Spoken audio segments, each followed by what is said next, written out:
నమస్కారం అండి. SB news 9550కి స్వాగతం సుస్వాగతం. ఏ రోజు వార్త ఆ రోజు మనకు అప్డేట్ కావాలంటే ఎస్బీ న్యూస్ 9550 ఛానల్ను మీరు సబ్స్క్రైబ్ చేసుకుంటే ప్రతిరోజు వార్త మీకు అప్డేట్గా ఉంటుంది. తిరుపతి వాసులకు ప్రవేశం లేదు ముక్కోటి రోజు. ఇది అన్యాయం. లాటరీ పెట్టి ఎవరెవరికో బొంబాయి వాళ్ళకి ఇస్తున్నారు, లాటరీలో ఢిల్లీ వాళ్ళకి ఇస్తున్నారు, లాటరీలో పంజాబ్ వాళ్ళకి ఇస్తున్నారు. ఇది అన్యాయం, ఇది అక్రమం. దీన్ని మేము సహించాం. మేము కాంగ్రెస్ పార్టీ అధికారంలో ఉన్నప్పుడు స్థానికులకు ముక్కోటి రోజు ప్రత్యేక ప్రవేశ దర్శనాన్ని ఇచ్చాం, వేల మందికి. ఏమి ఈరోజు కూటమి ప్రభుత్వానికి వచ్చినటువంటి జబ్బు ఏమి? ఎందుకు ఇవ్వరు స్థానికులకు ప్రత్యేక ప్రవేశ దర్శనం? ఎందుకు? మా టెంపుల్లో మీ పెత్తనం ఏంటి? మా ఊరు టెంపుల్లో మీ పెత్తనం ఏంటి? మేము ఖండిస్తున్నాం. ఖచ్చితంగా మారండి. ముక్కోటి రోజు ఖచ్చితంగా తిరుపతి వాసులకు ప్రత్యేక ప్రవేశ దర్శనాన్ని ఏర్పాటు చేయండి. తప్పదు. ఇది మేము చేశాం మా ప్రభుత్వంలో. ఎందుకు చేయరు? మీ ప్రభుత్వంలో మీ సొంత సొత్తా ఇది? మీ ఆస్తి ఇది? అందరి ఆస్తి ఇది.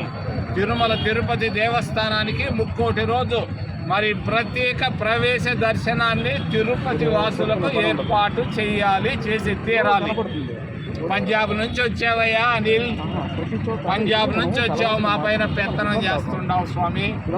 పంజాబ్ వాళ్ళు నేను పంజాబ్కి వచ్చి పెత్తనం చేయాలంటే ఒప్పుకుంటారా?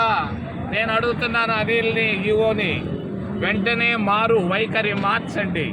తప్పనిసరిగా ప్రత్యేక ప్రవేశ దర్శనాన్ని మీరు ఇచ్చి తీరాలి. మా ప్రభుత్వంలో మేము ఇచ్చాము, మీరు కూడా ఇవ్వాల్సిందే. మరి అక్కడ బ్రేక్ దర్శనం టికెట్లు నేను చూస్తున్నాను, అంతా ఢిల్లీ వాళ్ళు, బొంబాయి వాళ్ళు, కోటీశ్వర్లు, బంగారు గాజులు కూడా కనపడటం లేదు. వజ్రాల గాజులు ఉన్న వాళ్ళకి, కోటీశ్వర్లకి బిగినింగ్ బ్రేక్ దర్శనాలు ఇస్తున్నారు తిరుపతిలో. అది కూడా తెలుగుదేశం ప్రభుత్వ సిఫారసులు వేల సంఖ్యలో ప్రతిరోజు ఇస్తున్నారు. రెండవది, భారతీయ జనతా పార్టీ వాళ్ళకు కూడా ప్రతిరోజు వందల దర్శనాలు విఐపి బ్రేకుల్లో ఇస్తున్నారు.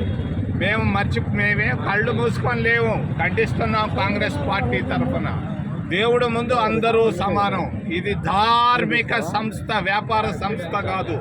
ధార్మిక సంస్థలో ధర్మం, న్యాయం జరగాలని మేము తెలియజేస్తూ, చివరిలో నిరుద్యోగుల పరిస్థితి అధ్వానంగా ఉంది. కూటికి లేక కష్టాలు పడుతున్నారు. రాయలసీమ బిడ్డలు రాళ్లల్లో నలిగిపోతున్నారు. తల్లిదండ్రులు కూడా అన్నం పెట్టలేని పరిస్థితుల్లో ఉన్నారు. ఈ పరిస్థితుల్లో రాయలసీమ బిడ్డ సత్యనాదెళ్ల రాజంపేట వాళ్ళ అమ్మది, నాయంది తాడిపత్రి.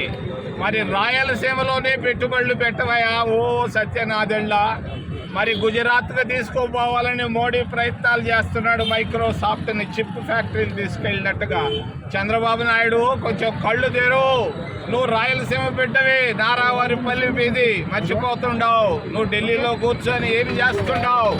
ఖచ్చితంగా మైక్రోసాఫ్ట్ పెట్టుబడులు మరి రాయలసీమలోనే పెట్టాలని మొదటి డిమాండ్. రెండవది, ఖచ్చితంగా పంజాబ్ నుంచి వచ్చినటువంటి అనిల్ సింఘాల్ ఖచ్చితంగా తిరుపతి వాసులకు ప్రత్యేక ప్రవేశ దర్శనాన్ని నువ్వు ఏర్పాటు చేసి తీరాలి. బిగినింగ్ బ్రేక్ దర్శనాల్లో మీరు చేస్తున్న పొరపాట్లను మేము చూస్తున్నాం, ఎత్తి చూపిస్తాం, జాగ్రత్త అని తెలియజేస్తూ ఏదైనా ప్రశ్నలు ఉంటే అడగమని మిమ్మల్ని చేతులెత్తి ప్రార్థిస్తున్నాం.